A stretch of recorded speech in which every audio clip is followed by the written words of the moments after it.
पंजाब में कांग्रेस खेमे में जबरदस्त उठापटक। इस्तीफे के बाद सिद्धू ने वीडियो जारी कर दी सफाई। इस्तीफे को सिद्धू ने बताया हक की लड़ाई, कहा हर बलिदान के लिए तैयार। सिद्धू ने दागी नेताओं और अफसरों का उठाया मुद्दा, कहा सिद्धांतों से नहीं करेंगे समझौता। किसी भी चीज की कुर्बानी मैं दूंगा, लेकिन सिद्धांतां ते खड़ूंगा। ਇਹਦੇ ਲਈ ਮੈਨੂੰ कुछ सोचने की लोड़ नहीं है। पंजाब में सिद्धू की जगह प्रदेश अध्यक्ष के लिए रवनीत बिट्टू और कुलजीत नागरा के नाम आगे। सीएम चन्नी की बैठक जारी। पंजाब में बचे घमासान के बहाने खुलकर सामने आई कांग्रेस के अंदरूनी कलह। मनीष तिवारी ने पार्टी नेतृत्व को ठहराया जिम्मेदार। मनीष तिवारी के मुताबिक पंजाब की संवेदनशीलता को देखते हुए नहीं संभाले गए हालात, जिम्मेदार लोगों ने नहीं समझी पंजाब की स्थिति। कैप्टन के पक्ष में खुलकर खड़े हुए कांग्रेस नेता मनीष तिवारी, कहा अमरिंदर राष्ट्रवादी नेता, देश हित में लिए हर फैसले। मनीष तिवारी ने सिद्धू पर कैप्टन की भविष्यवाणी भी याद दिलाई, कहा बहुत जल्द सच हो गए अनुमान। दलगत राजनीति से ऊपर उठकर इस चीज से ऊपर उठकर कि मेरा कोई मंत्री बना या नहीं बना, खानों के बारे में उनके बारे में सोचने की जरूरत है। पंजाब की स्थिति पर कांग्रेस आलाकमान ने दिखाया सख्त रुख। सूत्रों के मुताबिक सिद्धू को मनाने के लिए नहीं झुकेगी पार्टी। कांग्रेस विधायकों से बैठक के लिए हरीश चौधरी और अजय माकन चंडीगढ़ पहुंचे। हरीश रावत का दौरा टला। सूत्रों के मुताबिक हालात से निपटने के लिए पार्टी ने चन्नी और सीनियर नेताओं को दी जिम्मेदारी। आज बड़ा ऐलान कर सकते हैं सीएम।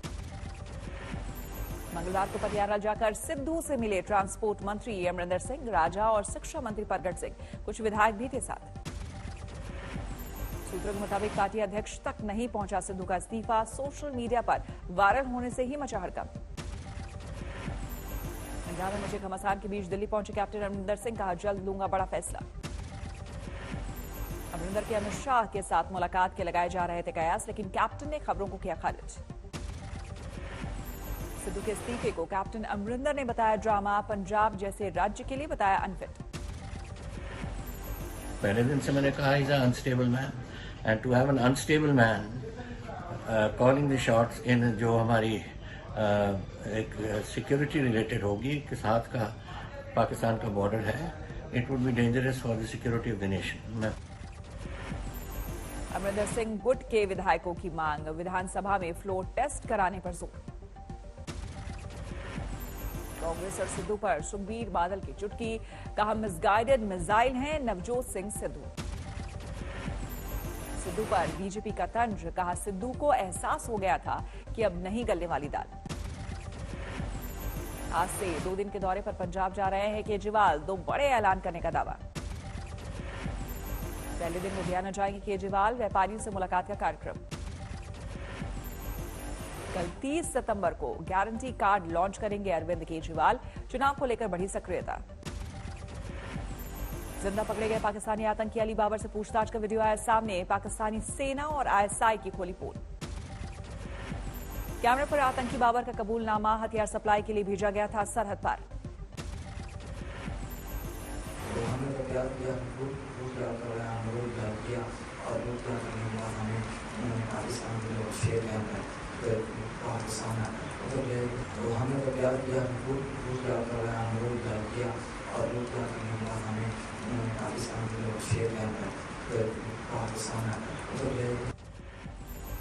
पुरी में ऑपरेशन के दौरान जिंदा पकड़ा गया था अली बाबर। मुठभेड़ में एक आतंकी हुआ था ढेर। खुफिया इंटरसेप्ट आतंकी मंसूबों पर बड़ा खुलासा। पीओके से भारी मात्रा में हथियार और गोला बारूद भेजने की नई साजिश रच रही है आईएसआई। उत्तराखंड में एलओसी पर चीनी सेना की घुसपैठ की खबर। भारतीय सीमा में दाखिल हुए थे चीनी सैनिक। उत्तराखंड के बाराहोती में हुई थी घुसपैठ। 30 अगस्त को करीब 100 चीनी सैनिक हुए थे दाखिल। आईटीबीपी के पहुंचने से पहले ही वापस हो गए थे चीनी सैनिक। नहीं हुआ आमना सामना। बीजेपी अध्यक्ष जेपी नड्डा ने की वर्चुअल रैली। उत्तराखंड के कार्यकर्ताओं को किया संबोधित।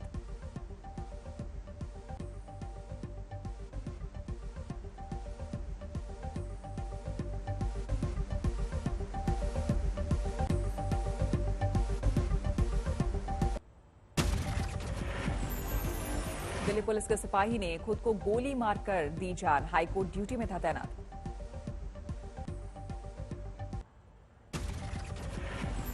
केदारनाथ धाम जा सकते हैं प्रधानमंत्री नरेंद्र मोदी, 7 अक्टूबर को है उत्तराखंड दौरा। उत्तराखंड दौरे में जॉलीग्रांट एयरपोर्ट टर्मिनल का लोकार्पण करेंगे पीएम। ऋषिकेश एम्स में ऑक्सीजन प्लांट का करेंगे उद्घाटन।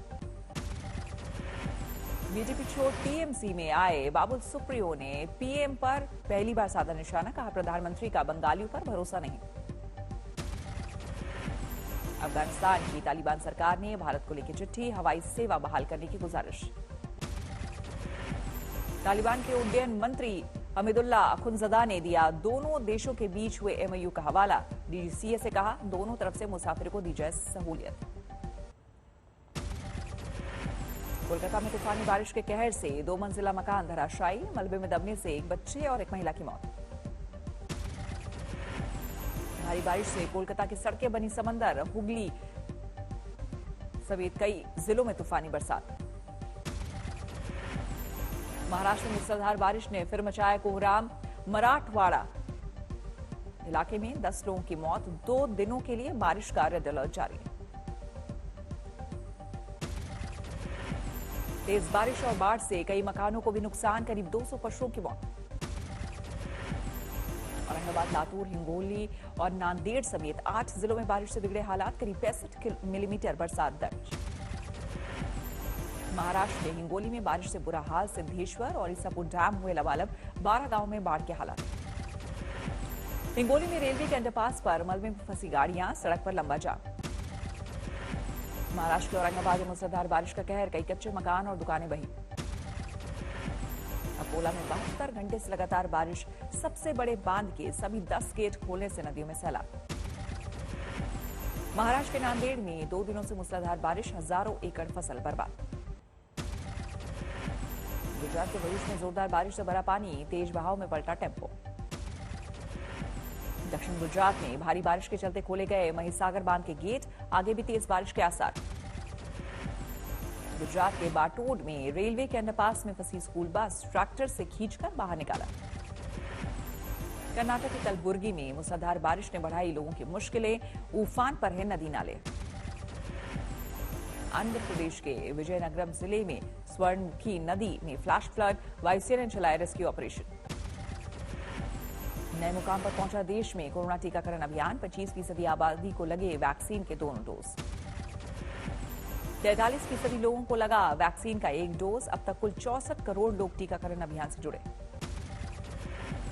बिहार में पिछले 24 घंटे में नहीं मिला एक भी कोरोना का मरीज, जांच किए गए करीब 1.5 लाख सैंपल में सारे नेगेटिव। बेंगलुरु के बोर्डिंग स्कूल में कोरोना विस्फोट, 11वीं और 12वीं के 60 छात्रों की रिपोर्ट पॉजिटिव। कर्नाटक के कोलार में भी स्कूल में घुसा कोरोना, 9वीं 10वीं क्लास के 12 बच्चे पॉजिटिव।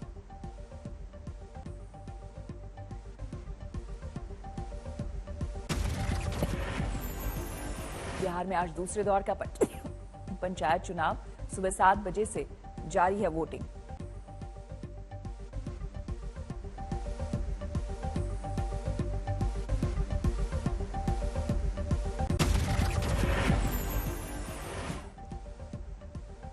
पटना के पालीगंज में 6 पोलिंग बूथ पर देर से शुरू हुई वोटिंग, ईवीएम मशीनों की गड़बड़ी से हुई देरी। बिहार में आज जितिया का भी पर्व, व्रत के बावजूद पंचायत चुनाव को लेकर महिलाओं में उत्साह। सहरसा में भी मतदान केंद्र पर उमड़ी महिलाओं की भीड़, ईवीएम खराब होने के चलते एक बूथ पर मतदान में देरी। गया में पंचायत चुनाव को लेकर भारी जोश, सुबह से मतदान केंद्रों पर उमड़ी भीड़। लखनऊ के कॉल हाउस पहुंची प्रियंका गांधी, कल रद्द किए थे सभी राजनीतिक कार्यक्रम। आज केरल दौरे पर है राहुल गांधी, सुबह कोझिकोड एयरपोर्ट पर उतरे। कोलकाता पहुंचे गोवा के पूर्व सीएम लुजिनो फ्लेरियो, आज टीएमसी में होंगे शामिल। कन्नौज दौरे पर अखिलेश यादव कप्तान सिंह यादव की प्रतिमा का करेंगे अनावरण। दमोह में अतिक्रमण पर चला सरकारी बुलडोजर, कई फरार आरोपियों के अवैध निर्माण जमींदोज। आज बाराबंकी और सीतापुर के दौरे पर यूपी के सीएम योगी, कई योजनाओं का लोकार्पण और शिलान्यास। छत्तीसगढ़ के राजिम में किसान महापंचायत, राकेश टिकैत, योगेंद्र यादव और मेधा पाटकर सहित कई नेता शामिल। अंबाला में रिलायंस स्टोर के बाहर किसानों का प्रदर्शन, सरकार को दी चेतावनी। बीजेपी अध्यक्ष महबूबा मुफ्ती का आरोप, घाटी में सरकारी की आलोचना करने वाले पत्रकारों को दी जा रही धमकी। जम्मू कश्मीर बीजेपी अध्यक्ष रविंद्र रैना का आरोप, राष्ट्र विरोधी तत्वों को खुश करने में लगी महबूबा। बस्ती में जमीन के लिए दबंगों ने अंतिम संस्कार करने से भी रोका, शव के अंगूठे का निशान लेकर फर्जी कागजात बनाने का आरोप। शामली में एसडीएम की गाड़ी का घेराव, लोगों पर गाड़ी चढ़ाने की कोशिश का आरोप। गाजियाबाद में NH 9 के फ्लाईओवर से नाले में गिरी मासूम बच्ची, मां बाप के झगड़े के दौरान गोद से छूटी। कन्नौज में रिहायशी इलाके में घुसा विशालकाय मगरमच्छ, ग्रामीणों ने रस्सियों से जकड़ा। IIT दिल्ली के छात्रों ने ड्रोन की मदद से आयोजित किया लाइट शो, 100 ड्रोन का इस्तेमाल। मेरठ में डेंगू के 33 नए मरीज सामने आए, शहर में 150 से ज्यादा डेंगू के सक्रिय मामले। मेरठ में 400 मकानों को नोटिस जारी, घरों में पानी जमा होने और मच्छर पनपने को लेकर कार्रवाई। आजमगढ़ में डायरिया और उल्टी दस्त के मरीजों का लगा तांता, अस्पतालों में 100 से ज्यादा मरीज भर्ती। गोरखपुर में डेंगू के हालात पर काबू, स्वास्थ्य विभाग के मुताबिक कोई भी नया केस नहीं आया सामने। बड़गांव में फर्नीचर मार्केट में भीषण आग, लाखों का नुकसान। 25 अक्टूबर को होगा IPL में 2 नई टीमों का ऐलान, रांची, धर्मशाला, लखनऊ और अहमदाबाद जैसे शहर रेस में। IPL के इतिहास में पहली बार एक ही वक्त पर होंगे 2 मैच। 8 अक्टूबर को शाम 7:30 बजे लीग दौर के 2 आखिरी मुकाबले। टोक्यो ओलंपिक में देश का अमान बढ़ाने वाले खिलाड़ियों ने जारी किया कोरोना से बचने की अपील, त्योहारों के मौसम में सतर्कता को बताया जरूरी। Olympic gold medallist Neeraj Chopra और पैरालंपिक सितारों की नसीहत, मास्क और 6 गज की दूरी अभी भी जरूरी। अयोध्या में इस बार होगा भव्य दीपोत्सव, 7.5 लाख दिए जलाकर नया रिकॉर्ड बनाने की तैयारी। फरीदाबाद में नकाबपोश बदमाशों ने की फायरिंग, दुकान से लाखों की लूट। फायरिंग में दुकानदार का बेटा जख्मी, एक राहगीर को भी लगी गोली। ग्वालियर में खाद के लिए किसानों का हंगामा, पुलिस बल तैनात। हाजीपुर में पकड़ा गया मूर्ति तस्कर, पुलिस ने जांच के लिए रोका तो मूर्ति फेंककर भागा। शिवपुरी में ऑनलाइन लॉटरी के नाम पर ठगी, 25 लाख के नाम का लालच देकर ऐठे 29,000 रुपए। अयोध्या में जगतगुरु परमहंस आचार्य ने की देश को हिंदू राष्ट्र घोषित करने की मांग, 2 अक्टूबर को सरयू में जल समाधि लेने की चेतावनी।